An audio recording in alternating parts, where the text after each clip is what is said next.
100년? 아니, 200년을 줘도 한국은 절대 못합니다. 일본 정부가 확신에 차 비웃었습니다. 노벨상 하나 없는 민족이라며 무시했죠. 하지만 한국의 작은 중소기업이 그 오만을 단 7년 만에 산산조각 냈습니다. 일본 기업이 1940년대부터 80년 넘게 쌓아올린 독점의 성벽을 삼성과 함께 보란듯이 뚫어버린 겁니다. 일본 공장에 500억 원대 악성 재고가 쌓이고 반도체 제국은 스스로 무너져 내렸습니다. 127만 번의 데이터와 7년의 집념으로 일본의 콧대를 꺾어버린 짜릿한 참교육 현장 지금 공개합니다. 차관님, 더 이상 들어가시면 안 됩니다. 지금 이곳은 통제구역입니다. 수행비서가 제 옷소매를 잡으며 말렸지만 저는 그 손을 거칠게 뿌리치고 안으로 걸어 들어갔습니다. 도쿄의 매서운 겨울바람이 코트깃을 파고들었지만 지금 제 몸을 떨게 하는 건 추위가 아니었습니다. 눈앞에 펼쳐진 처참한 광경 때문이었죠. 이곳은 불과 한 달 전만 해도 일본 반도체 소재 산업의 심장이라 불리던 호야의 제1물류센터입니다. 새벽 4시부터 엔진을 켜둔 무진동 트럭들이 뿜어내는 매연, 지게차가 움직이는 경고음, 전 세계로 나갈 물량을 체크하는 인부들의 고함으로 24시간 활기가 넘치던 곳이었습니다. 그런데 말입니다. 지금 제 귀에 들리는 건 텅 빈 야적장을 맴도는 을씨년스러운 바람소리뿐이었습니다. 축구장 3개를 합쳐놓은 듯한 거대한 회색빛 콘크리트 바닥 위에는 출하되지 못한 검은색 특수 컨테이너 박스들이 마치 거대한 공동묘지의 비석처럼 끝도 없이 늘어서 있었습니다. 그 높이가 제 키의 2배를 훌쩍 넘더군요. 저는 믿을 수 없다는 듯 떨리는 손을 뻗어 맨 앞에 놓인 박스의 송장을 확인했습니다. 먼지가 뽀얗게 앉은 송장에는 명확한 목적지가 찍혀 있었습니다. 목적지 대한민국 삼성전자 평택 캠퍼스. 하지만 그 위에는 붉은색 잉크로 마치 사형 선고처럼 거대한 도장이 찍혀 있었습니다. 주문 취소 반송. 차관님, 그거 만지지 마십시오. 이미 화학적 변성이 시작됐습니다. 어느새 다가온 공장장이 울상을 지으며 저를 말렸습니다. 그의 작업복은 기름때 대신 먼지로 뒤덮여 있었고 눈 밑에는 깊은 다크서클이 내려앉아 있더군요. 그는 덜덜 떨리는 손으로 담배를 꺼내 물며 체념한 듯 중얼거렸습니다. 이 블랭크 마스크들은 유효기간이 생명입니다. 아무리 진공 포장을 했어도 한 달 안에 노광 장비에 들어가지 않으면 미세한 산화가 일어납니다. 저기 쌓인 것들, 전부 산업 폐기물이 됐다는 소립니다. 폐기물이라니, 저게 대체 얼마짜린데? 저 한 구역에 쌓인 것만 계산해도 50억엔. 한국 돈으로 약 500억 원입니다. 이번 분기 우리 회사 영업이익이 통째로 증발한 겁니다. 500억 원. 그 숫자가 제 뇌리에 박히는 순간 입안이 바짝 말라오는 것을 느꼈습니다. 고작 유리 원판 따위가 왜 그리 비싸냐고 묻고 싶으시겠죠. 하지만 저건 단순한 유리가 아닙니다. 표면의 높낮이 차이가 머리카락 굵기에 10만 분의 1도 허용되지 않는 지구상에서 가장 완벽한 평면. 바로 EUV 블랭크 마스크입니다. 반도체 회로를 빛으로 찍어내는 이 신의 도화지가 없으면 삼성전자의 최신형 스마트폰도 AI 서버도 자율주행 자동차도 전부 고철 덩어리가 됩니다. 그래서 우리는 믿었습니다. 아니, 오만했습니다.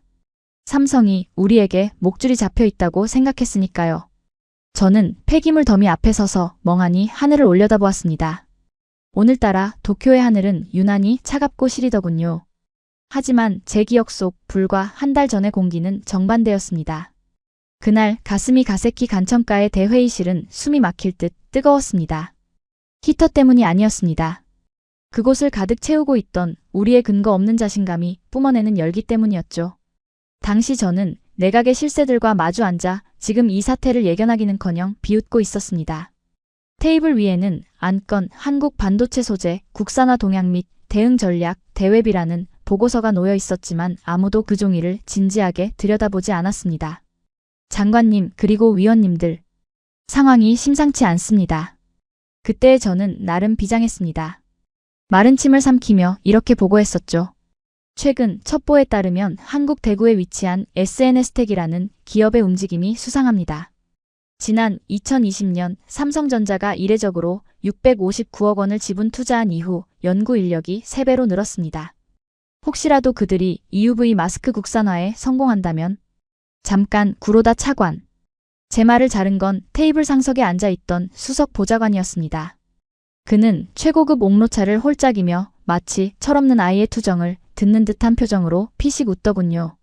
자네 지금 겁먹은 건가? SNS 텍? 이름도 처음 들어보는구만. 그 회사 매출이 얼마나 되지? 연 매출 1,000억 원 수준의 중소기업입니다. 1,000억 원? 하. 회의실 전체에 비웃음 섞인 폭소가 터졌습니다. 연 매출 수십조 원을 자랑하는 일본 소재 기업들에게 한국의 중소기업은 다윗과 골리앗의 싸움조차 되지 않아 보였을 겁니다. 수석 보좌관은 금태 안경을 고쳤으며 혀를 차듯 말했습니다. 이봐요, 차관. 기술이라는 건 돈만 붓는다고 뚝딱 나오는 게 아니에요. 축적의 시간이라는 게 필요한 법입니다. 호야나 아사히 글라스가 유리를 깎기 시작한 게 언제인지 아나? 1941년이야. 태평양 전쟁 때부터 렌즈를 깎아온 장인들이라고. 그는 자리에서 일어나 화이트보드에 붉은색 매직으로 굵은 선을 하나 그었습니다. 그리고 그 선을 검지손가락으로 두드리며 말을 이었죠. 반면 한국은 어떻습니까? 기초과학? 전무하죠. 노벨 과학상? 단 하나도 없지 않습니까? 그 친구들은 남의 것을 베끼거나 조립하는 건 잘할지 몰라도 무에서 유를 창조하는 소재 분야는 절대 못합니다. 그의 목소리는 확신에 차있다 못해 섬뜩할 정도로 단호했습니다. 그것은 단순한 의견이 아니었습니다. 일종의 신앙이었습니다. 장담하건대 100년, 아니 200년이 지나도 한국은 EUV 마스크를 못 만듭니다. 그건 땀을 흘린다고 되는 게 아닙니다. DNA의 문제입니다. 고작 7년 연구했다고 80년 노하우를 따라잡는다. 그건 물리학적으로 불가능한 소설입니다. 회의실에 있던 모든 관료들이 고개를 끄덕였습니다. 저 역시도 그 분위기에 취해 안도하고 말았습니다. 우리의 논리는 완벽해 보였으니까요. 나노미터 단위의 오차도 허용하지 않는 이 극한의 기술은 장인 정신이 살아있는 일본이라는 토양에서만 피어날 수 있는 꽃이라 믿었습니다. 한국이 아무리 발버둥 쳐봐야 결국엔 우리에게 무릎 꿇고 제발 물건 좀 주십시오 라며 애원할 것이 뻔했으니까요. 그래서 우리는 결정했습니다. 한국으로 가는 물량을 고의로 지연시키고 내년도 단가를 30% 기습 인상하기로 말입니다. 일종의 길들이기였습니다. 삼성이 곤란해하며 사정하는 모습을 즐기려 했던 겁니다. 하지만 그 오만함이 우리의 눈을 가리고 있었습니다. 우리가 따뜻한 차를 마시며 한국을 비웃던 바로 그 시간. 현해탄 건너 한국의 대구 공장에서는 127만 번의 실패 데이터를 딛고 일어선 연구원들이 핏발선 눈으로 현미경을 들여다보며 80년의 격차를 지워내고 있었다는 사실을 우리는 꿈에도 몰랐습니다. 그 달콤하고도 오만한 꿈에서 깨어나는 데는 그리 오랜 시간이 걸리지 않았습니다. 정확히 해가 바뀌고 2026년 1월 1일 새해 첫날 아침이었으니까요. 보통의 일본인들이라면 신사에 가서 새해 복을 빌거나 따뜻한 오세치 요리를 먹으며 평온을 즐기고 있었을 시간입니다. 저 역시 관저에서 보내온 고급 사케를 한 잔 따르며 올해는 한국 반도체 기업들을 어떻게 요리해줄까 하는 즐거운 상상을 하고 있었죠. 그런데 말입니다. 평온했던 제 거실에 정적을 깬 건 난데없이 울리는 비상호출 벨소리였습니다. 발신자는 다름 아닌 일본 반도체 소재 기업 연합회 회장 야마모토였습니다. 평소 점잖기로 소문난 그가 새해 아침부터 전화를 걸어올 리가 없는데 말이죠. 여보세요? 야마모토 회장님, 새해 복 많이. 차관님, 복이고 나발이고 다 망했습니다. 수화기 너머로 들려온 목소리는 비명에 가까웠습니다. 마치 도살장에 끌려가는 소처럼 거친 숨을 몰아쉬더군요. 진정하십시오. 무슨 일입니까? 삼성 쪽에서 또 단가 인하라도 요구하던가요? 제가 말씀드렸잖습니까? 이번엔 절대 굽히지 말라고. 단가? 차라리 돈을 깎아달라고 빌었으면 좋겠습니다. 방금 삼성전자 구매팀에서 보낸 1분기 확정 발주서가 메일로 도착했습니다. 그런데 숫자가 이상합니다. 숫자가 어떻길래요? 없습니다. 0입니다. 주문 수량이 제로라고요. 순간 저는 들고 있던 사케잔을 놓칠 뻔했습니다. 주문량이 0이라니. 이게 무슨 자다가 봉창 두드리는 소리입니까? 반도체 공장은 1년 365일 단 1초도 멈추면 안 되는 거대한 기계입니다. 특히 EUV 라인은 한 번 멈추면 재가동하는 데만 수천억 원이 깨집니다. 그런데 소재를 안 산다? 그건 스스로 목을 매겠다는 자살 선언이나 다름없는 행위였습니다. 전산 오류겠죠. 한국 놈들 일처리가 늘 그렇지 않습니까? 서버가 해킹당했거나 담당자가 실수로 엔터키를 잘못 눌렀을 겁니다. 저는 애써 침착하게 대꾸했습니다. 아니, 그렇게 믿고 싶었습니다. 하지만 야마모토 회장의 대답은 제 척추를 타고 차가운 전율이 흐르게 만들더군요. 아닙니다. 담당자에게 확인 전화를 했는데 수화기 너머로 아주 또렷한 한국어가 들려왔습니다. 착오 없습니다. 이번 분기부터 일본산 블랭크 마스크 수입은 전면 중단합니다. 그리고 전화를 뚝 끊어버렸습니다. 전면 중단. 그 네 글자가 제 머릿속을 맴돌았습니다. 그 길로 저는 기사 한 명만 대동한 채 경제산업성으로 달려갔습니다. 긴급 소집된 회의실에는 이미 호야, 아사히 글라스, 시네츠화학 등 네로라 하는 일본 소재 기업의 CEO들이 사색이 된 얼굴로 모여 있더군요. 분위기는 그야말로 초상집이었습니다. 스크린에 띄워진 삼성의 공식 메일. 그곳엔 감정 없는 텍스트로 주문 수량 연계라는 숫자가 붉게 빛나고 있었습니다.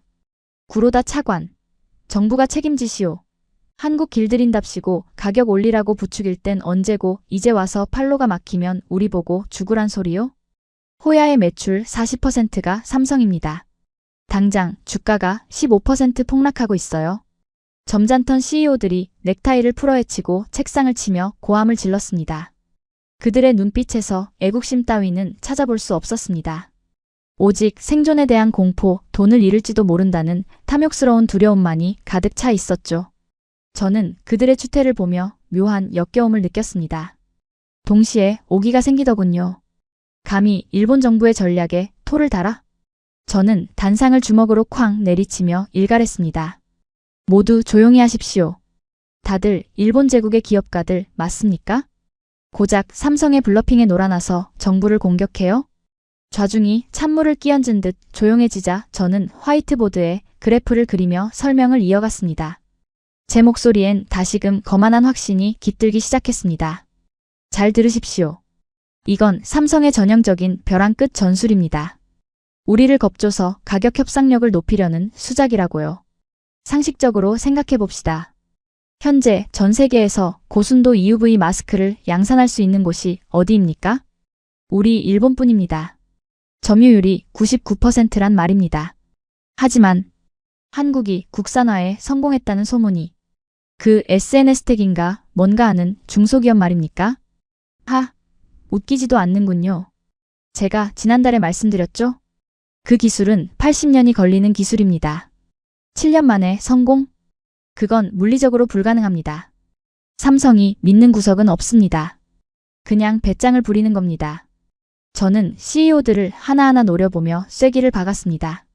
삼성의 재고량 길어야 2주치입니다. 딱 2주만 버티십시오.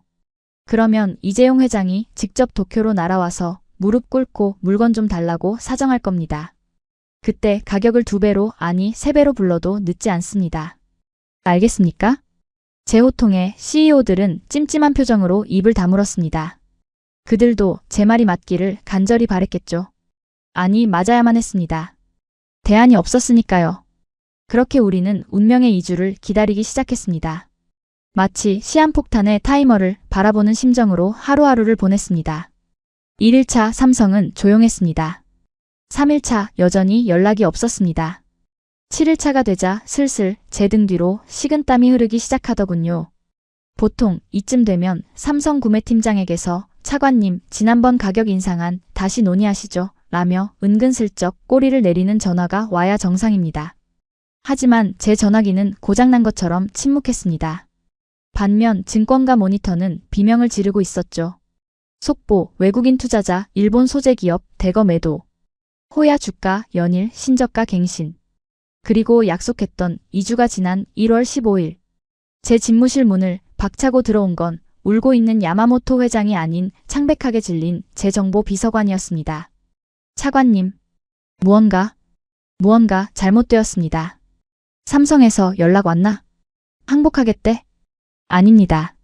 국정원 첩보 위성이 평택과 용인 캠퍼스를 촬영했는데 그는 마른 침을 꿀꺽 삼키며 태블릿 PC를 제 책상 위에 내려놓았습니다.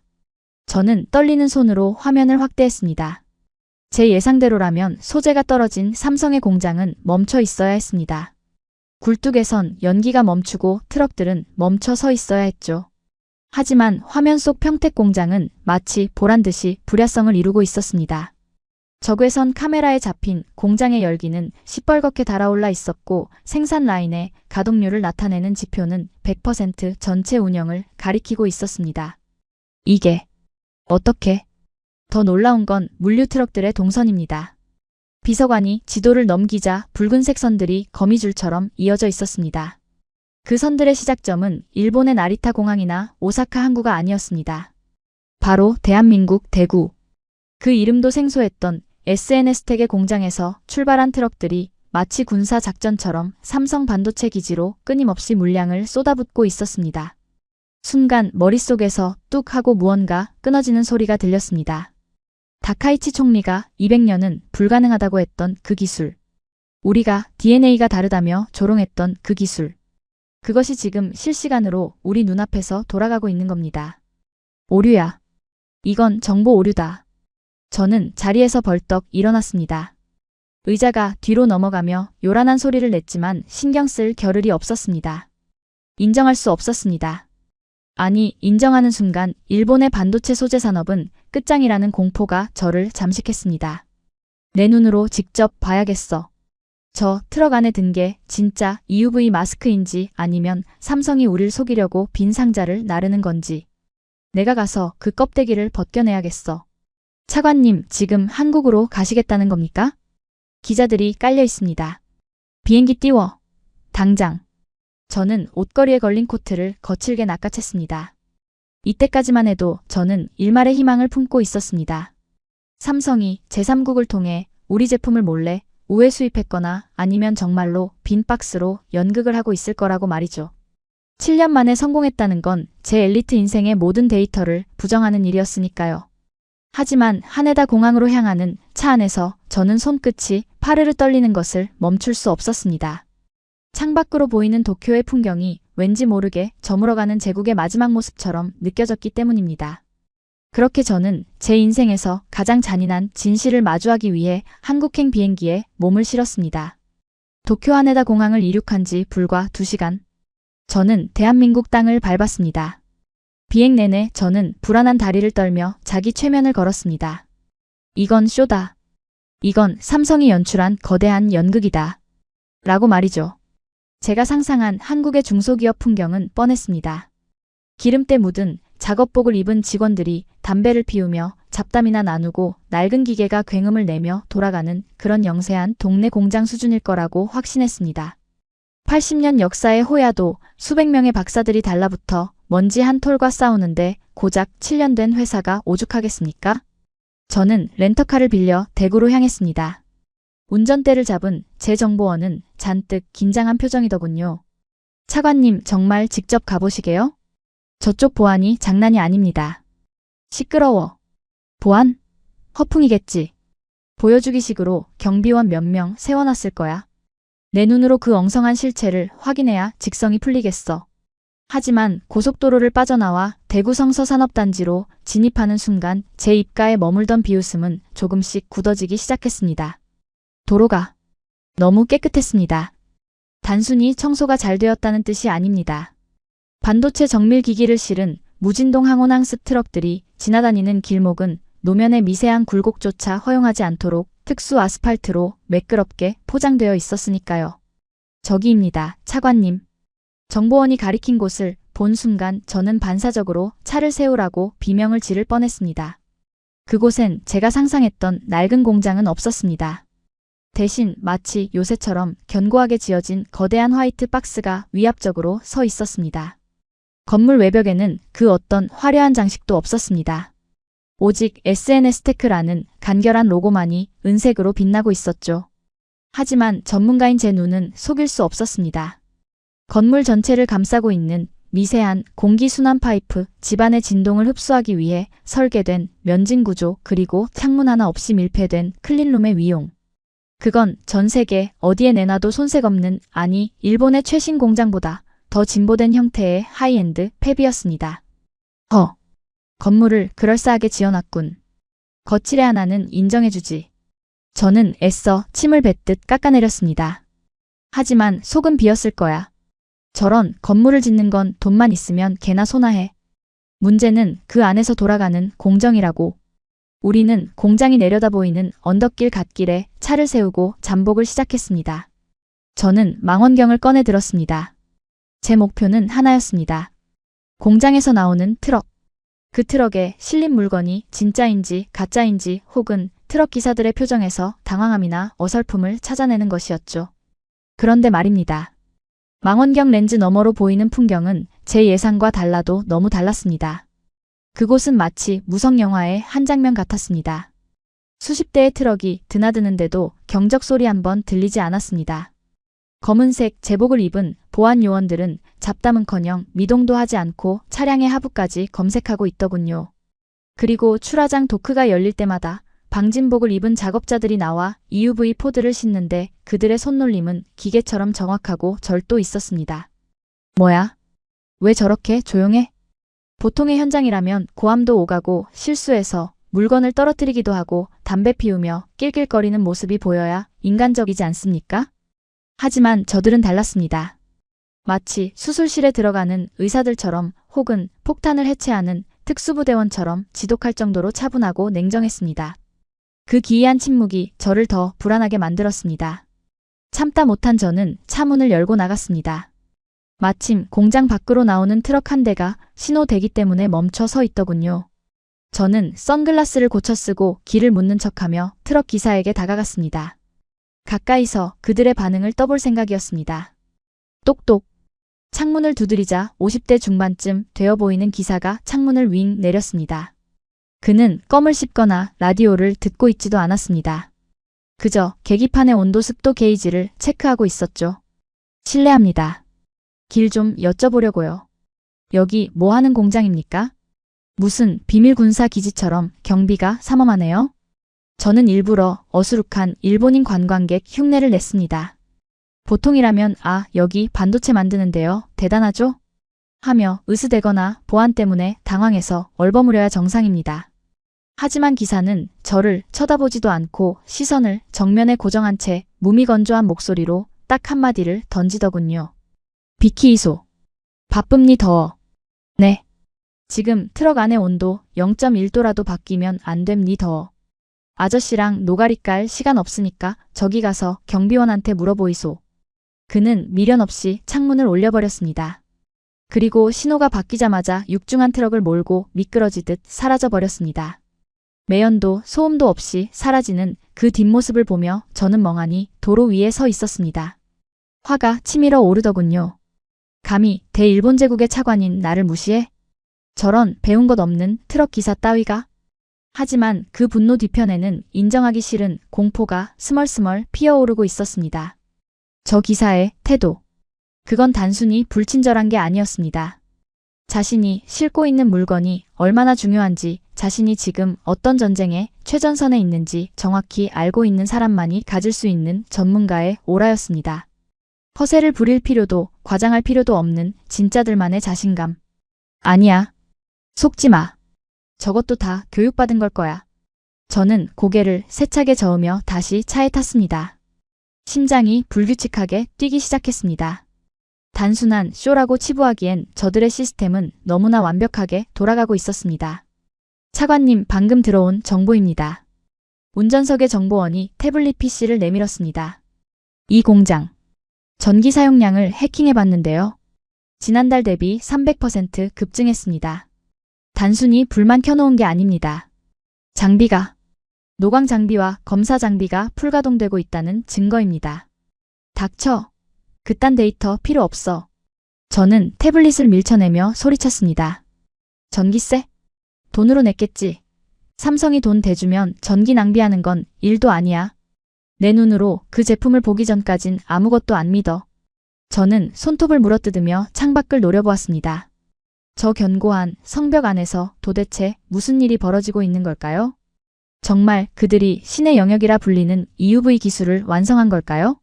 아니면 제 생각대로 거대한 사기극을 벌이고 있는 걸까요? 그때였습니다. 제 시야에 검은색 세단 한 대가 공장 정문으로 들어가는 것이 포착되었습니다. 차량 번호판을 본 순간 저는 숨을 멈췄습니다. 일반 번호판이 아니었습니다. 외교관 차량. 아니, 삼성전자 본사 임원급이 타는 전용 차량이었습니다. 따라가. 네. 안으로 들어가자고요? 저 차 뒤에 붙어. 방문객인 척 위장해서라도 저 안으로 들어가야겠어. 오늘 결판을 낸다. 저는 선글라스를 벗어 던졌습니다. 제 자존심을 걸고 이 빌어먹을 쇼에 커튼을 찢어버리기로 결심했습니다. 하지만 제가 그 문을 통과하는 순간 마주하게 될 진실이 제 인생을 송두리째 무너뜨리게 될 줄은 그때의 저는 짐작조차 하지 못했습니다. 따라가. 놓치면 끝이야. 제고함에 정보원이 엑셀을 밟았습니다. 검은색 세단이 육중한 바리케이트를 통과해 공장 안으로 미끄러져 들어가는 찰나 우리 차도 그 뒤를 바짝 붙어 따라붙었습니다. 보안 요원들이 경광봉을 흔들며 막아섰지만 저는 창문을 내리고 미리 준비해둔 명함을 그들의 얼굴 앞에 들이밀었습니다. 일본국 경제산업성 사무차관 구로다. 비켜. 이건 외교 문제입니다. 귀사가 일본의 특허를 침해했다는 첩보를 입수했다. 당장 책임자 불러. 저는 일부러 더 거만하게 더 고압적으로 소리를 질렀습니다. 보통의 중소기업이라면 경제산업성이라는 이름값과 특허 소송이라는 단어에 겁을 집어먹고 우왕좌왕해야 정상입니다. 하지만 보안팀장의 반응은 기이할 정도로 침착하더군요. 그는 무전기에 대고 짧게 몇 마디를 속삭이더니 차단기를 스르르 열어주었습니다. 기다리고 있었습니다. 차관님. 본관 3층 대회의실로 모시겠습니다. 기다렸다. 마치 제가 올 줄 알았다는 듯한 태도. 순간 등줄기에 소름이 돋았지만 저는 애써 옷매무새를 다듬으며 차에서 내렸습니다. 허세야. 쫄지 마. 안으로 들어가면 텅 빈 껍데기뿐일 거야. 안내를 받아 들어간 공장 내부는 제가 상상했던 기름 냄새 나는 현장이 아니었습니다. 그곳은 마치 SF 영화에 나오는 우주선 내부 같았습니다. 바닥은 먼지 하나 없이 반짝이는 백색 에폭시로 코팅되어 있었고 천장에는 OHT 레일이 거미줄처럼 깔려 있었습니다. 더 충격적인 것은 소리였습니다. 수백 대의 장비가 돌아가고 있는데도 기계 소음은 완벽하게 차단되어 도서관처럼 고요했습니다. 오직 우웅하는 공조기의 낮은 진동음만이 제 심장 박동과 공명할 뿐이었죠.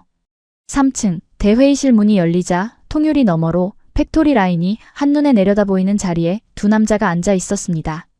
한 명은 아까 본 검은 세단의 주인인 삼성전자 상무였고 다른 한 명은 SNS텍의 기술연구소장이었습니다. 먼 길 오시느라 고생하셨습니다. 구로다 차관님. 커피 한잔 하시겠습니까? 삼성 상무가 권한 건 믹스커피가 아니었습니다. 차가운 스테인리스 텀블러에 담긴 아이스 아메리카노. 그 여유로운 미소가 제 자존심을 긁어놓더군요. 저는 텀블러를 밀쳐내며 테이블을 손바닥으로 내려쳤습니다. 집어치워. 내가 여기 놀러 온 줄 아나? 쇼는 끝났어. 쇼라니요? 다 알고 왔어. 지금 저 아래 돌아가는 장비들 빈 깡통이지? 삼성이 주문 끄는 척하고 뒤로는 몰래 우리 호야 제품 우회 수입해서 쓰고 있는 거 다 알아. 어디서 감히 일본 정부를 상대로 사기극을 벌여? 저는 숨 쉴 틈도 없이 몰아붙였습니다. 당장 생산 로그 파일 까. 원자재 수입 내역서 가져와. 안 그러면 당장 WTO에 제소해서 이 공장 문 닫게 만들어버릴 테니까. 제고함이 회의실을 울렸지만 두 사람은 눈 하나 깜짝하지 않았습니다. 연구소장은 말없이 두께가 3cm는 되어 보이는 두툼한 보고서 한 부를 테이블 위로 스르륵 밀어주더군요.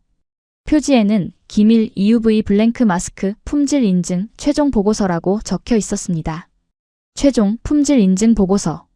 차관님 목 아프게 소리 지르실 필요 없습니다. 찾으시는 게 여기 다 있으니까요. 이까짓 종이 쪼가리 조작하면 그만이야. 조작인지 아닌지는 차관님이 가장 신뢰하시는 분께 여쭤보시죠. 연구소장이 스피커폰의 버튼을 눌렀습니다. 신호음이 몇 번 울리더니 익숙한 목소리가 흘러나왔습니다. 일본 최고의 소재 분석 권위자이자 우리 정부의 기술 자문인 나카무라 박사였습니다. 여보세요? 나카무라 박사입니다. 박사님, 접니다. 구로다입니다. 지금 제가 한국 공장에 와 있는데 이놈들이 가짜 데이터를 들이밀고 있습니다. 지금 바로 팩스로 보낼 테니 확인해 주십시오. 저는 승리감을 확신하며 보고서에 핵심 페이지를 찍어 전송했습니다. 이제 나카무라 박사가 이건 말도 안 되는 수치입니다. 라고 말해주기만 하면 제 승리였습니다. 하지만 1분, 2분, 수화기 너머의 침묵이 길어질수록 제 입가에 머물던 미소는 서서히 경련으로 바뀌어 갔습니다.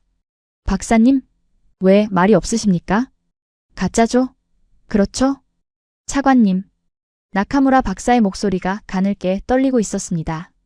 이 데이터, 샘플 시리얼 넘버가 뭡니까? S201601A라고 적혀 있습니다. 아, 말도 안 돼. 뭐가 말입니까? 차관님, 지금 보고 계신 그 페이지의 투과율 그래프를 보십시오. 저는 황급히 보고서를 펼쳤습니다. 복잡한 파동 그래프가 그려져 있었지만 제 눈에도 한 가지 숫자는 명확하게 들어왔습니다. 투과율 90.2% 목표 달성. 90.2%. 이게 뭐 어쨌다는 겁니까? 나카무라 박사의 한숨소리가 스피커폰을 타고 흘러나왔습니다. 차관님, 호야의 최신 제품 투과율이 얼마인지 아십니까? 88%입니다. 우리는 지난 10년간 저 90%의 벽을 넘기 위해 1조 엔을 쏟아부었지만 실패했습니다. 물리적 한계라고 생각했으니까요. 네. 그런데 한국이 그걸 뚫었습니다. 이건 단순한 국산화가 아닙니다. 기술 초격차입니다. 이 데이터가 사실이라면 이제 일본 제품은 구형이 되는 겁니다. 쿵. 마치 누군가가 쇠망치로 제 뒤통수를 후려친 것 같은 충격이었습니다. 저는 부정하고 싶었습니다. 아니야, 그럴 리 없어. 우연일 거야. 불량률은? 그래, 불량률. 한두 개는 잘 만들 수 있어도 양산은 달라. 저는 미친 사람처럼 다음 페이지를 넘겼습니다. 종이가 찢어질 정도로 거칠게 넘긴 페이지에는 결합 밀도 차트가 있었습니다. 일본 호야의 허용 기준치 제곱센티미터당 0.05개. SNS택의 검측 결과 제곱센티미터당 0.00개. 제로. 제 눈을 의심했습니다. 나노세계에서 0이라는 숫자는 10만이 가능한 숫자입니다. 먼지 하나, 분자 하나만 튀어도 불량이 나는 게 이 바닥인데 결함이 없다니요. 그때 침묵을 지키던 연구소장이 자리에서 일어나 블라인드를 걷어 올렸습니다. 통유리 아래로 내려다 보이는 클린룸 내부. 그곳에는 노란색 방진복을 입은 엔지니어들이 거대한 장비 앞을 지키고 서 있었습니다. 그 장비. 낯이 익었습니다. 아니, 너무나 잘 아는 장비였습니다. 일본이 수출을 금지했던, 그래서 한국이 절대 가질 수 없다고 믿었던 EUV 노광 장비와 유사한 하지만 뭔가 다른 개조된 설비들이 맹렬하게 돌아가고 있었습니다. 차관님은 7년이라고 하셨죠? 연구소장의 목소리는 차분했지만 그 울림은 묵직했습니다. 맞습니다. 물리적인 시간은 7년이었습니다. 하지만 우리는 그 7년 동안 하루 24시간을 3교대로 돌렸습니다. 일본 연구원들이 주말에 쉬고 5시에 퇴근할 때 우리 엔지니어들은 연구실에 간이 침대를 놓고 쪽잠을 자며 127만 번의 실험을 반복했습니다. 그는 벽면에 붙은 거대한 현황판을 가리켰습니다. 그곳에는 D-Day 플러스 2557일이라는 숫자가 카운트되고 있었습니다. 그들이 연구를 시작한 날부터 오늘까지의 시간. 차관님이 말씀하신 100년의 기술 격차요? 우리는 그걸 시간의 밀도로 압축했습니다. 일본이 80년 동안 걸어갈 때 우리는 7년 동안 뛰었습니다.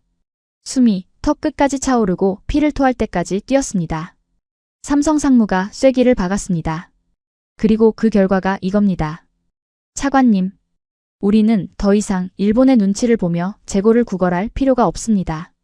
가격은 일본의 70%, 성능은 120%. 이게 바로 시장의 논리 아닙니까? 저는 할 말을 잃었습니다. 손에 쥐고 있던 보고서가 바들바들 떨렸습니다.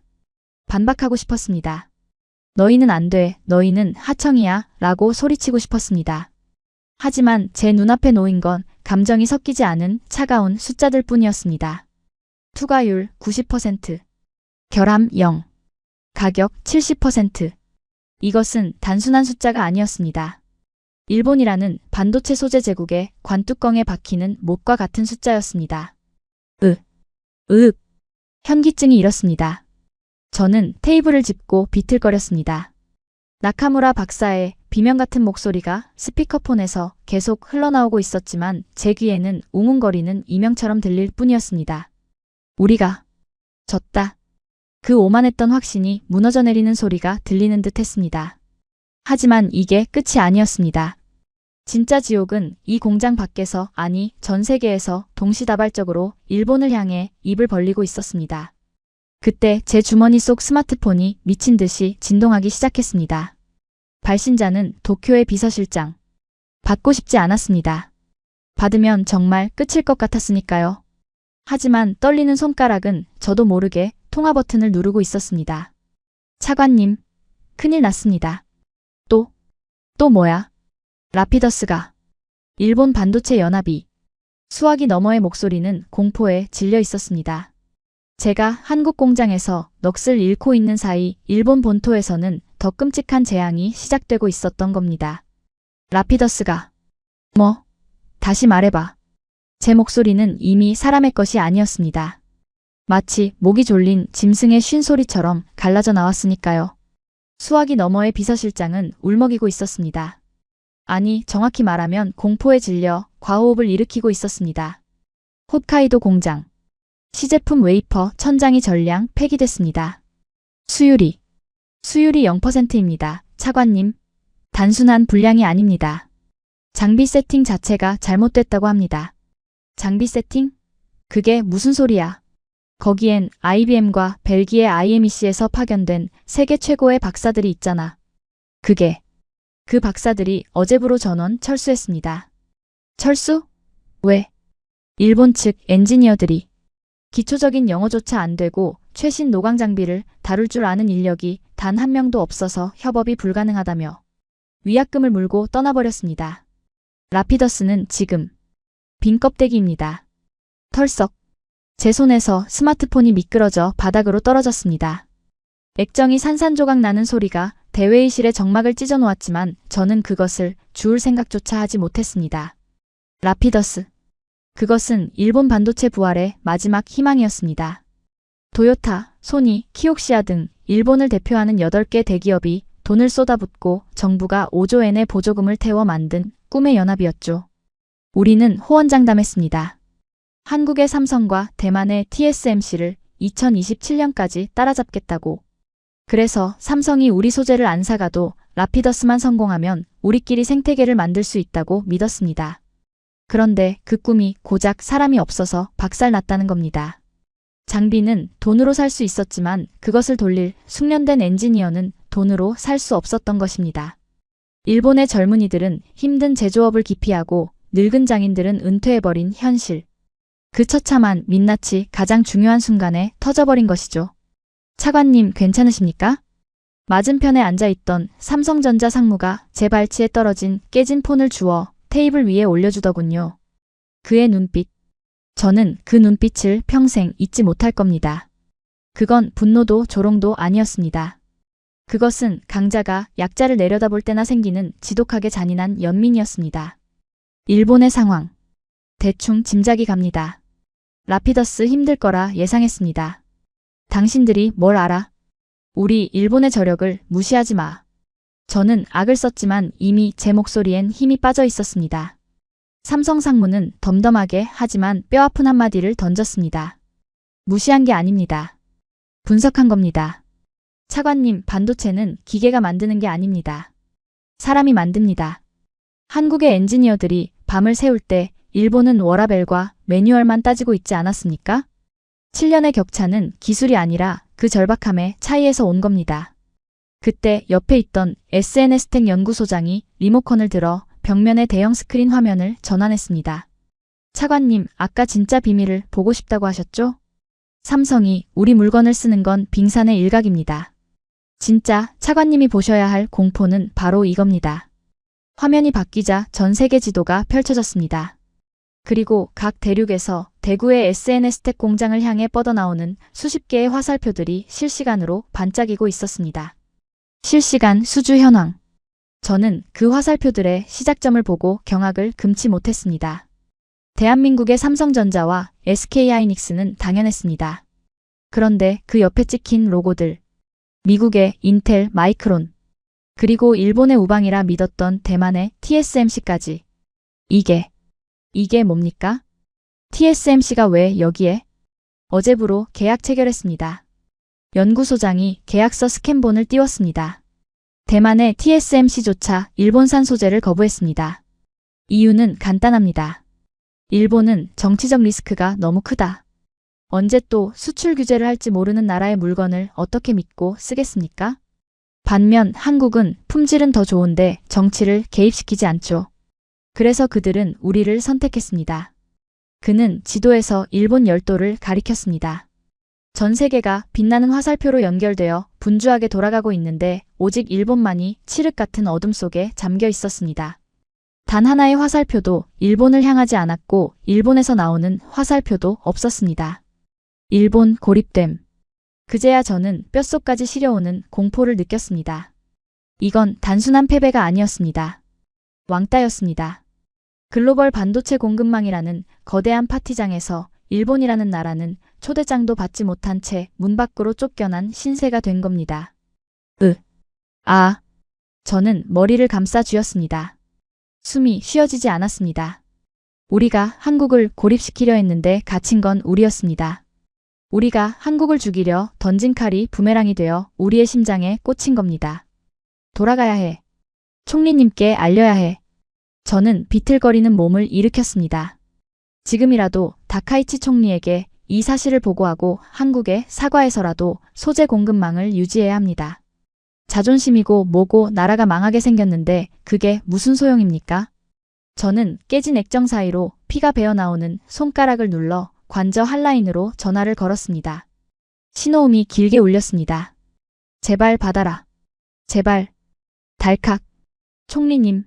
접니다. 구로다입니다. 저는 울부짖듯 소리쳤습니다. 총리님, 제 말을 들으셔야 합니다. 한국은 가짜가 아닙니다. TSMC도 인텔도 다 넘어갔습니다. 라피더스는 끝났습니다. 지금 당장 삼성에 사과하고 협상을. 구로다 차관. 수화기 너머에서 들려온 총리의 목소리는 얼음장처럼 차가웠습니다. 아니, 그건 사람의 목소리가 아니었습니다. 기계적인 너무나도 정치적인 톤이었습니다. 수고했습니다. 하지만 당신은 너무 멀리 갔군요. 네. 방금 뉴스 보셨습니까? 당신이 한국 기업에 가서 난동을 부리고 일본 정부의 허락 없이 독단적으로 협상을 시도했다는 제보가 들어왔습니다. 아주 실망스럽군요. 그게 무슨... 저는 총리님의 명령을 받고... 명령이라니요? 저는 그런 명령을 내린 적이 없습니다. 모든 건 구로다 차관 당신의 개인적인 일탈입니다. 순간 멍해졌습니다. 무슨 소리를 하는 거지? 개인적 일탈? 그때 회의실 벽면에 걸려있던 TV 뉴스 속보가 제 눈에 들어왔습니다. 화면 하단에는 붉은색 자막이 흐르고 있었고 자료 화면으로 제 얼굴이 대문짝만하게 나오고 있었습니다. 속보, 일본 정부 구로다 차관 경질. 대한국 외교 참사 책임 물어. 다카이치 총리 관료의 독단적 행동 유감. 일본 정부 공식 입장은 변함없다. 수화기 너머로 뚜 하는 끊김 신호음이 들려왔지만 저는 전화기를 귀에서 떼지 못했습니다. 배신. 토사구팽. 사냥이 끝나니 사냥개를 삶아먹는다더니 사냥에 실패한 개를 주인은 가차없이 벼랑 끝으로 밀어버린 겁니다. 다카이치 총리는 라피더스의 실패와 소재산업의 붕괴라는 거대한 정치적 책임을 저라는 희생양 하나에게 전부 뒤집어 씌우고 꼬리를 자른 것입니다. 그녀는 끝까지 자신의 오판을 인정하지 않았습니다. 오히려 저를 미치광이로 만들어 자신의 권력을 지키려는 추악한 수를 둔 것이죠. 저는 힘없이 주저앉았습니다. 이곳은 적국인 한국의 심장부. 저는 조국에서도 버림받고 적에게도 포위된 채 차가운 에폭시 바닥 위에 홀로 남겨졌습니다. 삼성 상무와 SNS텍 소장은 아무 말 없이 저를 내려다보고 있었습니다. 그들의 침묵이 저를 더 비참하게 만들더군요. 그들은 알고 있었던 겁니다. 기술이 없는 국가는 그리고 책임을 지지 않는 리더를 가진 조직은 결국 이렇게 내부에서부터 썩어 문드러져 자멸할 수밖에 없다는 것을. 제 눈앞의 세상이 핑 돌았습니다. 공장 밖에서는 여전히 한국의 트럭들이 힘차게 엔진 소리를 내며 전 세계로 물건을 실어 나르고 있었지만 제 인생의 엔진은 이곳 대구의 낯선 공장 바닥에서 완전히 꺼져버리고 말았습니다. 이것이 끝인가? 아니, 이것은 일본 몰락의 시작일 뿐이었습니다. 차관님. 아니, 구로다 씨. 뉴스 앵커가 내뱉는 경질이라는 단어가 제 고막을 찢고 들어왔지만 저는 손가락 하나 까딱할 수 없었습니다. 화려했던 제 커리어가 평생을 바쳐 충성했던 국가에 의해 생방송으로 공개 처형당하는 순간이었으니까요. 다카이치 총리는 자신의 정치적 생명을 연장하기 위해 저를 독단적인 미치광이로 만들어 제물로 바쳤습니다. 그 잔인하고도 신속한 손절매에 저는 정신이 아득해지는 것을 느꼈습니다. 이 넓은 회의실에 저를 위한 공간은 없었습니다. 저는 적국의 한복판에 고립되었고 돌아갈 조국마저 잃어버린 국제 미아가 되었습니다. 이제 저 한국인들이 저를 비웃겠지요. 꼴 좋다, 일본의 원숭이라며 손가락질하고 경비원을 불러 개처럼 끌어낼 겁니다. 당연한 수순 아니겠습니까? 제가 그들에게 했던 짓을 생각하면 뺨을 맞아도 할 말이 없는 상황이었으니까요. 저는 눈을 질끈 감았습니다. 비참한 꼴을 보이기 싫어 아랫입술을 피가 나도록 깨물었죠. 드십시오. 당이 떨어지신 것 같습니다. 하지만 제 예상은 보기 좋게 빗나갔습니다. 비웃음이나 욕설 대신 투박한 손길이 제 앞에 초콜릿과 따뜻한 물 한 잔을 내려놓았습니다. 고개를 들어보니 SNS 태계 연구소장이 덤덤한 표정으로 저를 내려다보고 있더군요. 나가라고. 안 합니까? 나가서 어디로 가시게요? 기자들이 공장 정문에 진을 치고 있을 텐데. 그는 옆 의자를 끌어당겨 털썩 앉으며 넥타이를 느슨하게 풀었습니다. 우리는 기술자입니다. 구로다 씨. 우리는 데이터로 싸우지 사람의 불행을 가지고 장난치지 않습니다. 그건 엔지니어의 도리가 아닙니다. 엔지니어의 도리. 그 말이 제 가슴을 후벼 팠습니다. 정치 논리에 휘둘려 기술을 무기화하고 상대를 짓밟으려 했던 제가 부끄러워지는 순간이었습니다. 삼성 상무 역시 팔짱을 끼고 창밖을 보며 한마디 거들더군요. 진정되시면 보여드릴 게 있습니다. 당신이 그토록 부정했던 7년의 시간. 그게 단순히 기계만 돌린 시간이 아니라는 걸 직접 보셔야 할 것 같습니다. 저는 홀린 듯 비틀거리는 몸을 일으켜 그들을 따라갔습니다. 그들이 저를 안내한 곳은 최첨단 클린룸이 아니었습니다. 오히려 공장 구석진 곳에 위치한 불이 반쯤 꺼진 허름한 복도였습니다. 이곳은 우리 연구원들의 숙직실이자 지난 7년간의 전장입니다. 연구소장이 조용히 문을 열었습니다. 훅 하고 끼쳐오는 냄새.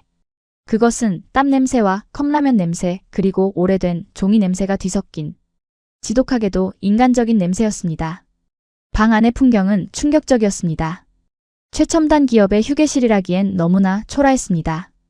벽면에는 복잡한 화학식과 공정 스케줄이 적힌 화이트보드가 빼곡했고 바닥에는 라꾸라꾸 침대 수십 개가 다닥다닥 붙어 있었습니다. 그리고 그 위에서 쪽잠을 자고 있는 연구원들의 모습이 보였습니다. 어떤 연구원은 방진복을 반쯤 걸친 채 코를 골고 있었고 어떤 이는 잠꼬대로 알 수 없는 수치를 중얼거리고 있었습니다. 책상 위에는 다 식어 빠진 도시락과 가족사진 그리고 아빠 힘내라고 적힌 삐뚤빼뚤한 아이의 편지가 붙어 있더군요. 저 친구 입사 3년 차입니다. 연구소장이 한 청년을 가리켰습니다. 지난달 펠리클 투과율 테스트할 때 일주일 동안 집에 못 갔습니다. 여자친구가 헤어지자고 했는데도 실험실을 안 떠나더군요. 울면서 현미경을 보더라고요. 또 다른 침대를 가리키며 그가 말을 이었습니다. 저분은 삼성전자에서 파견 나온 수석 연구원입니다. 정년이 1년 남으신 분인데 일본이 수출 규제하자마자 자원에서 대구로 내려오셨습니다. 내 손으로 국산화 못하면 은퇴 안 한다면서요. 저는 멍하니 그들을 바라보았습니다. 제가 도쿄의 고급 레스토랑에서 와인을 마시며 한국은 DNA가 다르다고 비웃던 그 시간. 이들은 이 좁고 냄새나는 방에서 청춘을 갈아넣고 인생을 걸어가며 싸우고 있었던 겁니다. 벽 한쪽에는 그들이 실패해서 깨먹은 블랭크 마스크 조각들이 산처럼 쌓여있는 통곡의 벽이 있었습니다. 그 아래에는 이런 문구가 적혀 있더군요. 실패는 부끄러운 것이 아니다. 포기하는 것이 부끄러운 것이다. D+2051. 순간 눈시울이 뜨거워졌습니다. 일본은 잊고 있었습니다. 1970년대 소니와 파나소닉이 세계를 제패할 때 우리 선배들도 저렇게 살았습니다. 공장에서 밤을 새우고 도시락을 까먹으며 미국을 이기자고 외쳤던 그 야성과 헝그리 정신. 그것이 지금의 일본에는 사라지고 없었습니다. 우리는 배가 불렀고 오만해졌고 매뉴얼과 절차 뒤에 숨어버렸습니다. 하지만 한국은 아니었습니다. 이들은 여전히 배고팠고 여전히 절박했습니다. 제가 100년이 걸린다고 했던 기술 격차를 메운 건 최첨단 장비가 아니었습니다. 바로 저 쪽잠을 자는 연구원들의 피와 땀 그리고 도끼였습니다. 제가 틀렸습니다. 저도 모르게 입 밖으로 튀어나온 말이었습니다. 목이 메어왔습니다. 저는 당신들이 그저 운이 좋았거나 우리 기술을 훔쳤다고 생각했습니다. 하지만 이건 도둑질이 아닙니다. 이건 투쟁이었습니다. 저는 벽에 붙은 한 연구원의 낡은 운동화를 바라보며 고개를 떨구었습니다. 뒤꿈치가 다 닳아버린 그 운동화가 반짝이는 제 이탈리아제 구두보다 훨씬 더 위대해 보였습니다. 삼성 상무가 제 어깨에 손을 올리며 나지막히 말했습니다. 구로다 씨. 기술은 국경이 있지만 엔지니어의 열정에는 국경이 없습니다. 우리는 일본을 미워해서 이 기술을 개발한 게 아닙니다. 그저 우리 스스로의 힘으로 서고 싶었을 뿐입니다. 독립 그 단어 하나를 위해서요. 독립 그 단어가 제 가슴을 강타했습니다. 우리는 그들의 독립을 막으려다 오히려 우리 자신을 고립시켜버렸습니다. 이 싸움은 애초에 승산이 없는 싸움이었습니다. 과거의 영광에 취해 잠든 토끼가 죽을 힘을 다해 달리는 거북이를 어떻게 이길 수 있겠습니까? 저는 주머니에서 만년필을 꺼냈습니다. 그리고 다카이치 총리가 저를 버렸듯이 저 역시 이제 결단을 내려야 했습니다. 더 이상 비겁한 패배자로 남을 수는 없었습니다. 제가 할 수 있는 마지막 속죄 아니 마지막 복수가 무엇인지 깨달았기 때문입니다. 소장님 그리고 상무님. 저는 젖은 눈을 닦아내며 고개를 들었습니다. 제 눈빛은 조금 전에 절망에서 벗어나 서늘한 결기로 바뀌어 있었습니다. 제게 마지막 기회를 주시겠습니까? 기회라니요? 제가 가진 모든 데이터 그리고 일본 정부가 숨기고 있는 라피더스의 치명적 결함에 대한 내부 문건 전부 넘겨드리겠습니다. 대신 저를 다시 도쿄로 보내주십시오. 도쿄로요? 위험하실 텐데요. 압니다. 하지만 제가 가서 끝내야 합니다. 저 오만한 다카이치 총리의 면전에 대고 이 진실을 똑똑히 알려줘야겠습니다. 일본이 무엇을 잃어버렸는지 한국이 얼마나 무서운 상대인지 제 입으로 직접 확인 사살을 해야겠습니다. 이것은 배신이 아니었습니다. 이것은 진정한 엔지니어로서 그리고 몰락해가는 조국의 마지막 경종을 울리기 위한 저의 양심 선언이었습니다. 저는 대회의실 창문 너머로 붉게 물드는 대구의 노을을 바라보았습니다. 저 태양은 내일 다시 뜨겠지만 일본 반도체 제국의 태양은 이미 지평선 너머로 사라지고 있었습니다. 하지만 저는 후회하지 않습니다. 적어도 오늘 밤 저는 진실을 보았으니까요. 가십시오. 가서 일본을 깨워주십시오. 삼성전자 상무가 제 손에 쥐어준 것은 작은 USB 메모리 하나였습니다. 차가운 금속의 감촉. 고작 손가락 한마디만한 이 작은 물건 안에 일본 제국을 무너뜨릴 수 있는 핵폭탄급 진실이 담겨 있다는 사실이 믿기지 않더군요. 그 안에는 SNS 태그의 127만 번의 실험 데이터, 일본 라피더스 장비의 치명적 결함 분석 보고서, 그리고 TSMC가 일본을 손절한 진짜 이유가 적힌 이메일 원본이 들어있었습니다. 무겁군요. 저는 씁쓸한 미소를 지으며 중얼거렸습니다. 이 USB 하나가 우리 일본이 지난 80년간 쌓아올린 자존심보다 훨씬 더 무겁게 느껴집니다. 공장 문을 나서자 어느덧 대구의 하늘은 검푸르게 저물어 있었습니다. 연구소장은 정문까지 배웅을 나왔습니다. 그는 저에게 악수를 청하지 않았습니다. 대신 깊은 눈으로 저를 응시하며 고개를 한번 끄덕여 주었죠. 그것은 승자가 패자에게 보내는 아량이 아니었습니다. 진실을 마주한 한 인간에 대한 엔지니어로서의 동지였습니다. 공항으로 향하는 차 안에서 저는 창밖을 스쳐 지나가는 한국의 풍경을 멍하니 바라보았습니다. 화려한 네온사인, 늦은 시간까지 불이 꺼지지 않는 사무실들, 바쁘게 움직이는 사람들. 불과 몇 시간 전까지만 해도 저는 저 풍경을 여유가 없는 삶이라며 비웃었습니다. 선진국인 일본의 느림의 미학과는 거리가 먼 촌스러운 발버둥이라고 생각했으니까요. 하지만 이제는 알겠습니다. 저건 촌스러움이 아니었습니다. 저것은 생명력이었습니다. 살아남기 위해 더 높이 날아오르기 위해 쉴 새 없이 심장을 펌프질하는 청춘의 에너지였습니다. 반면 우리는 어땠습니까? 전통이라는 이름 아래 변화를 거부하고 장인정신이라는 핑계로 비효율을 합리화하며 서서히 늙어가는 노인처럼 침대에 누워 옛날 이야기만 반복하고 있었습니다. 우물안 개구리. 그 낡은 속담이 바로 제 자신의 이야기였다는 것을 저는 뼈저리게 인정해야만 했습니다. 그 부끄러운 자각이 채 가시기도 전에 비행기는 어느새 활주로를 박차고 올라 현해탄 상공 3만 피트의 어둠 속을 가르고 있었습니다. 기내는 숨소리조차 들리지 않을 만큼 고요했지만 제 머릿속은 폭풍우가 치듯 시끄러웠습니다. 좌석 깊숙이 몸을 파묻고 억지로 눈을 감아도 잠은 오지 않았습니다. 감은 눈꺼풀 안쪽에서 아까 보았던 그 연구원의 낡은 운동화가 자꾸만 어른거렸기 때문입니다. 실패는 부끄러운 것이 아니다. 포기하는 것이 부끄러운 것이다. 그 문구가 마치 환청처럼 제 귓가를 때렸습니다. 저는 부끄러웠습니다. 실패가 두려워 도망쳤던 제 자신이 책임을 회피하고 남탓만 하던 일본 정부가 뼈에 사무치도록 부끄러웠습니다. 우리는 왜 졌을까요? 돈이 없어서? 기술이 부족해서? 아닙니다. 우리는 절박함을 잃어버렸기 때문입니다. 배부른 돼지가 되어 우린 최고야 라고 자위하는 동안 한국이라는 늑대는 이빨을 갈고 발톱을 세우며 우리 목덜미를 노리고 있었습니다. 그런데도 우리는 물리기 직전까지 저 늑대는 DNA가 열등해 라며 비웃기만 했죠. 차관님. 아니 손님. 식사하시겠습니까? 승무원의 목소리에 눈을 떴습니다. 그녀가 내민 기내식 트레이에는 일식 도시락이 놓여 있더군요. 정갈하게 담긴 초밥과 반찬들. 예전 같았으면 역시 일본의 디테일이야 라며 감탄했을 겁니다. 하지만 지금은 그 예쁜 포장이 역겹게 느껴졌습니다. 내실은 썩어 문드러졌는데 겉포장만 화려한 지금의 일본 꼴을 보는 것 같았으니까요. 치워주세요.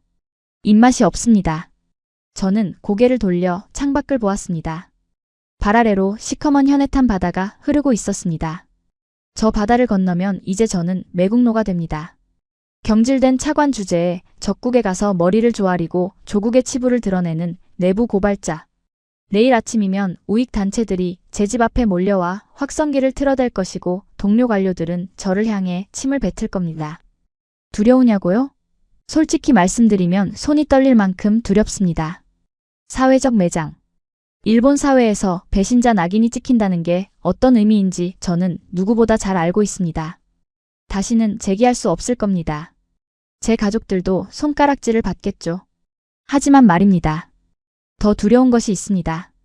이대로 아무것도 하지 않고 침묵한다면 일본은 영원히 가짜 꿈속에서 서서히 질식해 죽을 것이라는 사실입니다.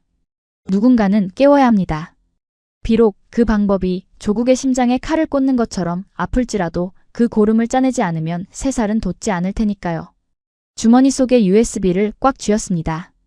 손바닥에 배어난 땀 때문에 금속이 미지근하게 느껴졌습니다. 이것은 제게 주어진 마지막 기회이자 한국이 제게 가르쳐준 각성제입니다. 안내 말씀드립니다. 우리 비행기는 잠시 후 도쿄 하네다 국제공항에 착륙하겠습니다. 기장의 안내 방송과 함께 비행기가 하강을 시작했습니다. 창밖으로 도쿄의 야경이 펼쳐졌습니다. 도쿄타워의 붉은 불빛, 끝없이 펼쳐진 빌딩 숲. 저 화려한 불빛 아래에서 다카이치 총리는 지금도 한국은 망한다는 거짓 보고서를 읽으며 흐뭇해하고 있겠죠. 그리고 내일 아침이면 또다시 국민들을 속이는 거짓 브리핑을 할 겁니다. 기다리십시오, 총리님. 저는 넥타이를 고쳐매며 차갑게 중얼거렸습니다. 당신이 버린 사냥개가 지옥에서 돌아왔습니다. 당신이 짖으라고 할 때 짖는 개가 아니라 이제는 주인의 잘못된 목줄을 끊어버릴 늑대가 되어서 말입니다. 도쿄 하네다 공항 입국장에 자동문이 열리자마자 수백 개의 플래시 세례가 터졌습니다. 마치 기관총 소사처럼 카메라 셔터 소리가 고막을 때렸습니다. 구로다 씨, 한국 공장에 무단 침입했다는 게 사실입니까? 총리님의 경질 통보에 대해 어떻게 생각하십니까? 혹시 한국 기업에 매수당한 것 아닙니까? 뇌물 받았습니까? 기자들은 하이에나처럼 달려들었습니다. 마이크가 제 얼굴을 찔러댔고 경호원들이 그들을 막느라 아수라장이 되었습니다. 평소에 저라면 당황해서 고개를 숙이거나 뒷문으로 도망쳤을 겁니다. 하지만 저는 걸음을 멈추고 가장 앞에 있는 카메라 렌즈를 똑바로 응시했습니다. 제 눈빛이 달라진 것을 느꼈는지 소란스럽던 기자들이 순간 멈칫하더군요. 저는 마이크를 잡지 않았습니다. 대신 또렷한 목소리로 마치 선전포고를 하듯 짧게 내뱉었습니다.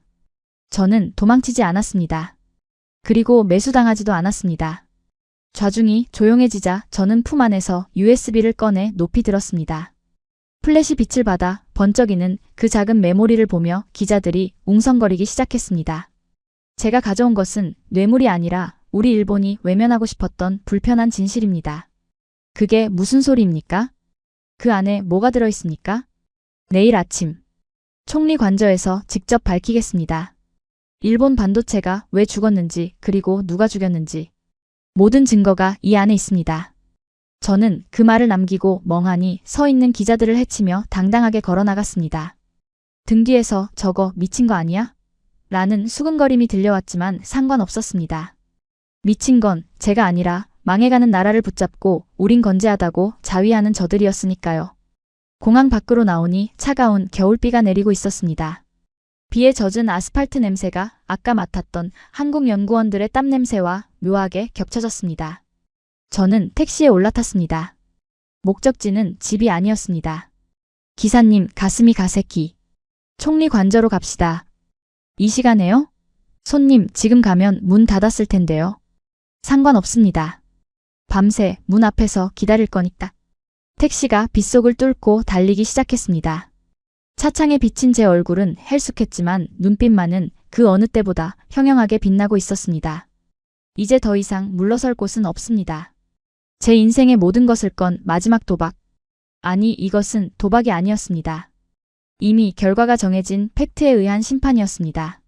저는 눈을 감고 마지막 시뮬레이션을 돌렸습니다. 총리의 오만함, 관료들의 비겁함, 그리고 저의 지난 과오들.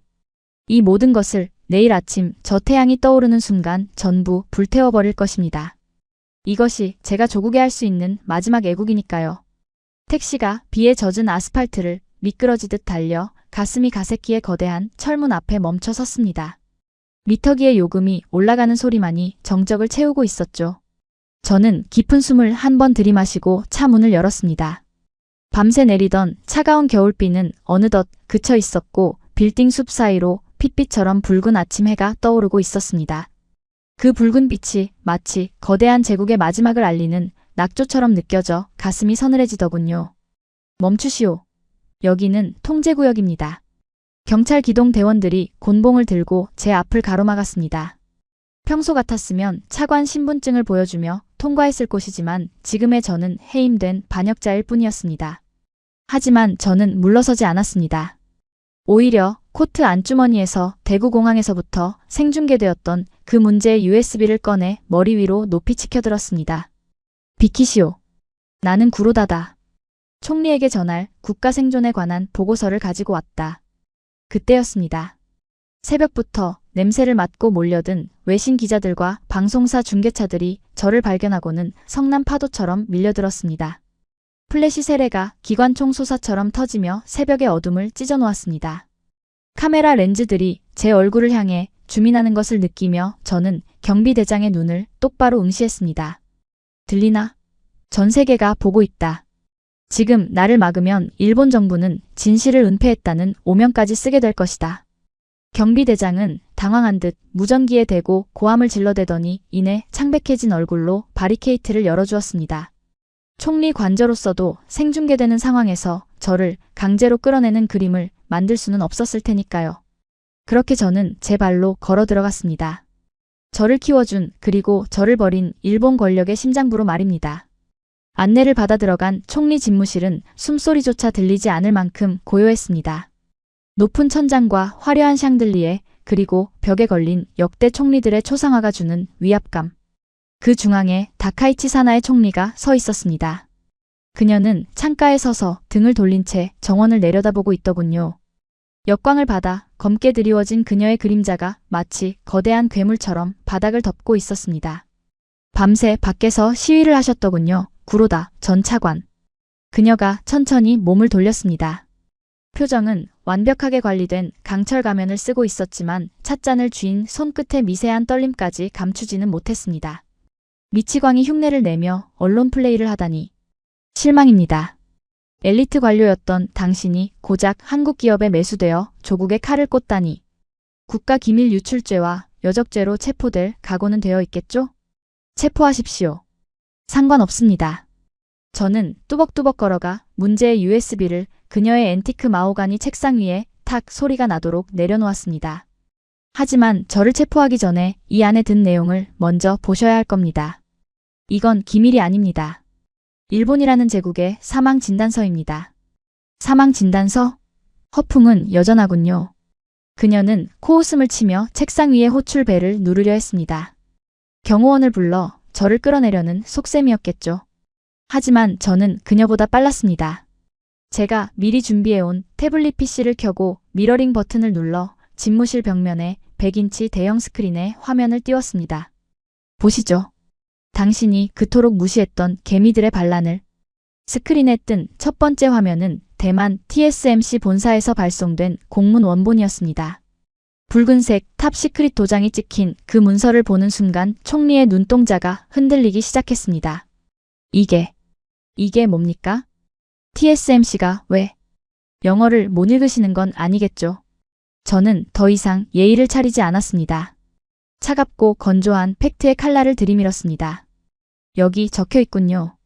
제4조 2항 정치적 위험 리스크 평가. TSMC와 인텔, 마이크론이 일본 소재를 퇴출시킨 이유는 품질 때문이 아닙니다. 바로 신뢰 때문입니다. 저는 화면을 넘겨 2019년 일본의 수출 규제 당시 뉴스 화면과 현재의 상황을 대조시켰습니다. 2019년 총리님이 전략물자라는 명분으로 한국의 소재 수출을 막았을 때 당신은 그걸 강력한 외교라고 자화자찬하셨죠? 착각하지 마십시오. 그건 외교가 아니라 전 세계 반도체 기업들의 등에 칼을 꽂는 테러였습니다. 그녀의 입술이 파르르 떨렸습니다. 테러라니. 우린 정당한 권리를. 비즈니스 세계에서 납기일을 정치적 이유로 어기는 파트너는 테러리스트입니다. 그날 이후 글로벌 기업들은 일본을 리스크로 분류했습니다. 반면 한국은 어땠습니까? 그들은 지난 7년 동안 단 한 번도 납기를 어기지 않았습니다. 심지어 일본이 부품을 끊었을 때도 밤을 새워 대체품을 만들어 공급망을 지켰습니다. 저는 그녀의 눈앞에 손가락을 들이밀며 일갈했습니다. 글로벌 기업들이 바보가 아닙니다. 그들은 정치에 미친 일본 대신 기술에 미친 한국을 선택한 겁니다. 우리가 한국을 고립시킨 게 아닙니다. 총리님, 당신이 일본을 스스로 갈라파고스라는 감옥에 가둔 겁니다. 거짓말이야. 조작이야. 총리가 비명을 지르며 책상을 내리쳤습니다. 찻잔이 엎어지며 뜨거운 차가 쏟아졌지만 그녀는 아랑곳하지 않았습니다. 한국 따위가, 기초과학도 없는 나라가 감히 우리를 제쳐? 우리에겐 라피더스가 있어. 5조 엔을 쏟아부은 최신 공장이 있다고. 그거 하나면 판을 뒤집을 수 있어. 라피더스요? 아직도 꿈을 꾸고 계시는군요. 저는 쓴웃음을 지으며 다음 파일을 열었습니다. 그것은 IBM과 벨기에 IMEC의 수석 엔지니어들이 일본을 떠나며 남긴 최종 기술 감사 보고서였습니다. 여기 치명적 실패 항목을 보십시오. 화면에는 붉은색 그래프와 함께 충격적인 문구가 떠올랐습니다. 수율 0%. 원인 인적 자본 부재. 장비는 최고였습니다. 돈으로 발랐으니까요. 하지만 보고서의 결론은 이렇습니다. 일본에는 이 최신 장비를 다룰 수 있는 젊은 엔지니어가 전무하다. 현장에 있는 건 은퇴한 70대 고문들과 책임지기 싫어 매뉴얼만 읊어대는 관료들 뿐이라고 적혀 있습니다. 그럴 리가. 우리에겐 장인정신이. 그놈의 장인정신. 제가 버럭 소리를 지르자 총리가 흠칫 놀라 뒷걸음질 쳤습니다. 우리가 장인정신이라는 핑계로 변화를 거부하고 도제식 교육만 고집할 때? 한국의 SNS텍 연구원들은 24시간 3교대로 AI 시뮬레이션을 돌리고 실패 데이터를 공유하며 집단 지성으로 진화했습니다. 저는 스크린에 한국 연구원들의 낡은 운동화 사진과 그들의 숙직실 풍경을 띄웠습니다. 보십시오. 이것이 한국의 7년입니다. 총리님이 샴페인을 터뜨리며 한국은 안 되라고 비웃던 그 시간 동안 그들은 컵라면을 먹으며 쪽잠을 잤습니다. 127만 번의 실패를 딛고 일어선 그 도끼와 절박함. 그것이 바로 우리가 잃어버린 그리고 다시는 되찾을 수 없는 일본의 패인입니다. 총리는 비틀거리며 의자에 주저앉았습니다. 그녀의 시선은 스크린 속 0%라는 숫자에 못 박혀 있었습니다. 완벽한 체크메이트였습니다. 외교적으로는 신뢰를 잃었고 기술적으로는 미래를 잃었습니다. 그녀가 자랑하던 일본 제국은 사실 속이 텅 빈 모래성에 불과했음을 팩트가 증명하고 있었습니다. 그때 닫혀있던 집무실 문이 거칠게 열리며 비서관들이 뛰어들어왔습니다. 그들의 얼굴은 사색이 되어 있었습니다. 총리님, 큰일 났습니다. 도쿄 증시가 서킷 브레이커가 발동됐습니다. 방금 삼성전자가 공식 성명을 발표했습니다. 일본산 소재 수입 전면 중단과 함께 SNS텍과 차세대 공정, 독점 계약을 체결했다고 합니다. 이 소식에 호야, 니콘, 캐논 등 반도체 대장주들이 하한가로 추락하고 있습니다. 외국인 투자자들이 일본을 탈출하고 있습니다. 비서관이 리모컨으로 뉴스 채널을 틀자 화면은 온통 붉은색 하락 화살표로 뒤덮여 있었습니다. 앵커의 목소리는 다급했습니다. 긴급 속보, 일본 반도체 잃어버린 40년의 시작인가? 삼성의 결단, 일본 경제에 사형 선고 내리다. 화면 하단에는 SNS텍의 대구 공장 라이브 영상이 나오고 있었습니다. 활기차게 돌아가는 한국의 공장 굴뚝 위로 아침 해가 찬란하게 떠오르고 있었습니다. 반면 창밖으로 보이는 도쿄의 풍경은 잿빛 구름에 가려져 있었습니다. 저는 넋이 나간 표정으로 중얼거리는 총리를 내려다보았습니다. 어떻게? 고작 중소기업 하나 때문에? 나라가 중소기업 하나가 아닙니다. 저는 짐을 챙겨들며 마지막으로 쐐기를 박았습니다. 그 기업 뒤에는 5천만 한국인의 자존심과 실패를 두려워하지 않는 도전의 DNA가 있었습니다. 총리님, 당신은 삼성을 상대로 싸운 게 아닙니다. 미래를 상대로 싸운 겁니다. 그리고 과거는 미래를 이길 수 없습니다. 총리는 대답하지 못했습니다. 그저 떨리는 손으로 얼굴을 감싸 줄 뿐이었습니다. 집무실 안에는 비서관들의 다급한 전화통화 소리와 TV 뉴스의 앵커 목소리만이 윙윙거리는 이명처럼 울려 퍼졌습니다. 저는 천천히 등을 돌려 집무실을 걸어 나왔습니다. 등 뒤에서 거짓말이야. 이건 악몽이야. 라는 총리의 흐느낌 소리가 들려왔지만 저는 단 한 번도 뒤를 돌아보지 않았습니다. 복도로 나오자 긴장이 풀린 탓인지 다리가 후들거렸습니다. 하지만 가슴 속에는 그 어느 때보다 뜨거운 무언가가 차오르고 있었습니다. 그것은 배신자의 죄책감이 아니었습니다. 병든 환자의 환부를 도려낸 의사만이 느낄 수 있는 고통스럽지만 묵직한 안도감이었습니다. 저는 창가로 다가가 도쿄의 하늘을 올려다보았습니다. 먹구름 사이로 한 줄기 빛이 내리쬐고 있었지만 그 빛은 일본을 비추는 것이 아니었습니다. 저 멀리 현해탄 건너 묵묵히 땀 흘리며 세상을 바꾸고 있는 그들에게 보내는 승전보였습니다. 자, 이제 이긴 이야기에 마침표를 찍으러 갈 시간입니다. 모든 것이 시작되었던 그곳 폐허가 된 현장으로. 관절을 빠져나온 택시가 도심을 가로질러 외곽으로 달리는 동안 창밖의 하늘은 거짓말처럼 파랗게 개어 있었습니다. 하지만 그 투명한 쪽빛 하늘이 제게는 더 잔인하게 느껴지더군요. 머리 위는 눈부시게 아름다운데 택시에서 내린 제 눈앞에 놓인 현실은 처참한 폐허 그 자체였으니까요. 저는 지금 제 발로 다시 호야의 물류센터를 찾았습니다. 거대한 야적장 한가운데 서서 제 키를 훌쩍 넘게 쌓여있는 검은색 컨테이너 박스들을 올려다봅니다. 기억나십니까? 제가 처음 이 이야기를 시작할 때 보여드렸던 반송되어 갈 곳을 잃은 500억 원어치의 악성 재고들 말입니다. 일주일 전만 해도 어떻게든 처리할 수 있겠지 라는 신락 같은 희망이라도 있었지만 오늘 다시 마주한 이것들은 완전히 생명을 잃은 산업 폐기물이 되어버렸습니다. 먼지가 뽀얗게 내려앉은 박스 위로 오후 4시의 햇살이 힘없이 부서져 내립니다. 어디선가 불어온 찬바람이 비닐 포장을 흔들며 바스락거리는 소리를 냅니다. 그 건조하고 쓸쓸한 소리가 마치 몰락한 반도체 제국의 장례식을 치르는 만가처럼 들려와 가슴 한구석이 묵직해집니다. 저는 코트 주머니에서 진동하는 스마트폰을 꺼냈습니다. 잠금 화면에 떠있는 날짜. 바로 오늘 지금 이 순간입니다. 화면 속 뉴스 채널에서는 한국 대구의 SNS텍 공장 현장이 생중계되고 있습니다. 삼성전자 사장과 SNS텍 대표가 서로의 손을 맞잡고 환하게 웃고 있는 장면이 정지 화면으로 떠 있더군요. 그들의 뒤로 걸린 현수막 문구가 제 시선을 사로잡습니다. 우리는 잠들지 않는다.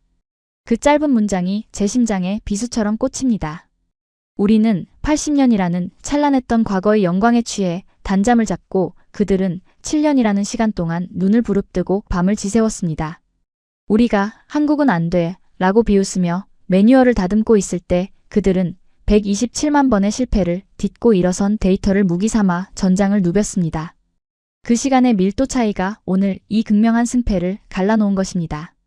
저는 폐기물 박스 위에 손을 올렸습니다. 차가운 금속의 냉기가 손바닥을 타고 전해져 옵니다.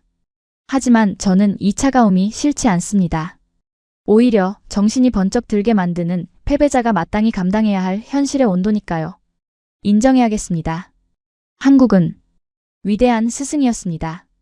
그들은 단순히 기술을 국산화한 것이 아닙니다. 안주하려는 자는 죽고 도전하는 자만이 살아남는다는 시장의 냉혹한 진리를 제 몸뚱이 하나를 희생양 삼아 증명해 보였습니다. 끼룩끼룩. 저 멀리 셔터가 내려진 일본 공장의 굴뚝 위로 까마귀 한 마리가 울며 지나갑니다.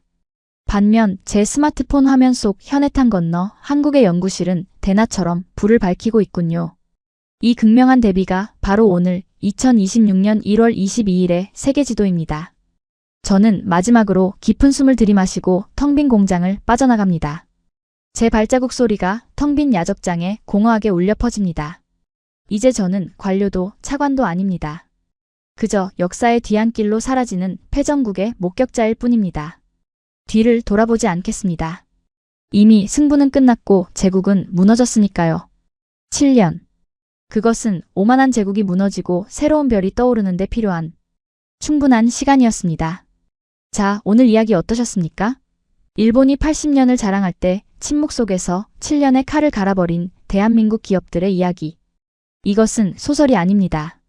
지금 이 순간에도 대구의 공장에서 그리고 평택의 연구실에서 밤을 지새우고 있는 우리 엔지니어들이 써내려가고 있는 현재 진행형의 역사입니다. 일본 정부가 절대 불가능하다고 비웃었던 그 길을 보란듯이 뚫어낸 한국인의 저력. 그 뜨거운 땀방울이 있었기에 오늘의 우리가 있는 것 아닐까요? 가슴 뜨거워지는 오늘의 승전보 주변 분들과 함께 나누시길 바랍니다. 지금까지 감동띵동이었습니다. 감사합니다.